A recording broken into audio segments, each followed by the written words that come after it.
بسم اللہ الرحمن الرحیم۔ السلام علیکم سامعین، آواز اور تصویر کی دنیا میں خوش آمدید۔ میں ہوں فواد بشیر اور آپ دیکھ رہے ہیں الہم اسلامک سٹوریز۔ سامعین محترم، آج ہم بات کریں گے فرعون کے عبرتناک انجام کے بارے میں۔ تو سامعین محترم، اگر آپ ہمارے چینل پہ نئے ہیں تو ہمارے چینل کو لازمی سبسکرائب کریں، بیل آئیکن پہ پریس کریں تاکہ آنے والی ویڈیوز آپ کے پاس پہنچتی رہیں۔ اگر آج کی ویڈیو آپ کو پسند آتی ہے تو لائک لازمی کیجیے گا اور کامنٹ سیکشن کے اندر اپنی رائے کا اظہار بھی ضرور کیجیے گا۔ سامعین محترم، فرعون کا آج سے 3000 سال قبل جب مصر میں فرعون نے بنی اسرائیل پر ظلم و ستم ڈھائے اور انہیں اپنا غلام بنا لیا، تب موسیٰ علیہ السلام کو اللہ تعالیٰ نے حکم دیا کہ اب وقت آ گیا ہے کہ تم بنی اسرائیل کو مصر سے نکال کر اپنے باپ دادا کی زمین کی طرف چلے جاؤ۔ اللہ تعالیٰ کے حکم کے مطابق حضرت موسیٰ علیہ السلام اور ان کے بھائی ہارون علیہ السلام بنی اسرائیلیوں کو لے کر رات کے وقت روانہ ہوئے تو فرعون نے 10 لاکھ سواروں کے ساتھ ان کا تعاقب کیا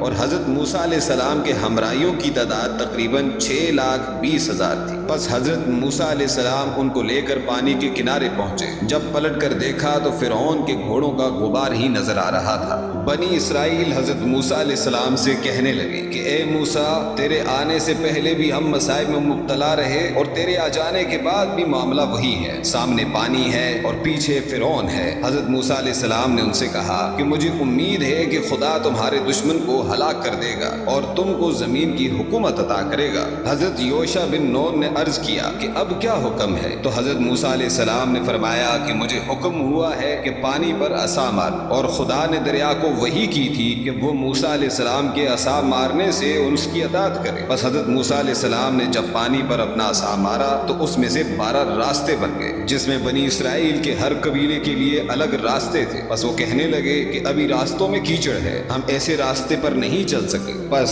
خدا نے باد صبا کو بھیج کر راستے خشک کر دیے۔ جب داخل ہوئے تو کہنے لگے ہم ایک دوسرے کو دیکھ نہیں سکتے، معلوم نہیں کہ دوسروں کا کیا حال ہوگا۔ تو حضرت موسیٰ علیہ السلام نے اللہ تعالیٰ سے ان کے حالات کی شکایت کی۔ بس وہی نازل ہوئی کہ اپنے عصا سے دائیں بائیں اشارہ کرو۔ چنانچہ حضرت موسیٰ علیہ السلام نے ویسا ہی کیا تو پانی کی دیواروں میں ہر طرف 2 دروازے بن چکے تھے کہ وہ ایک دوسرے کو دیکھ سکتے تھے۔ جب فرعون ساحل پر آ پہنچا تو اس کا گھوڑا پانی میں داخل ہونے سے گھبرا گیا تھا۔ بس حضرت جبرائیل بصورت بشر ایک گھوڑے پر سوار ہو کر فرعون کے گھوڑے کے آگے ہو گئے اور پانی میں داخل ہوئے۔ فرعون کا گھوڑا بھی پیچھے پیچھے داخل ہو گیا۔ اس کے بعد فرعون کا لشکر بھی داخل ہونا شروع ہو گیا۔ جب بنی اسرائیل سب کے سب پار ہو گئے اور لشکر فرعون سب کے سب داخل آب ہو گیا تو بحکم خدا پانی آپس میں مل گیا اور لشکر فرعون غرق ہو گیا۔ جب فرعون غرق ہونے لگا تو عذاب الہی سے ڈر کے کہنے لگا کہ میں ایک واحد حق پر ایمان لاتا ہوں، مگر اللہ تعالیٰ کی طرف سے جواب دیا گیا کہ اب ایمان لاتا ہے، حالانکہ پہلے تو نافرمانی کرتا رہا اور مفسد بنا رہا، تو آج ہم تیرے بدن کو دریا سے نکال لیں گے مفسد، تاکہ تو پچھلوں کے لیے عبرت ہو، اور بہت سے لوگ ہماری نشانیوں سے بے خبر ہیں۔ سامعین محترم، قرآن کی تعلیم صحیح ثابت ہوئی اور فرعون کی یہ لاش 1881 کو بحر احمر سے ملی، جو کہ آج بھی مصر کے عجائب خانے میں محفوظ ہے۔ فرعون نے خدا ہونے کا دعویٰ کیا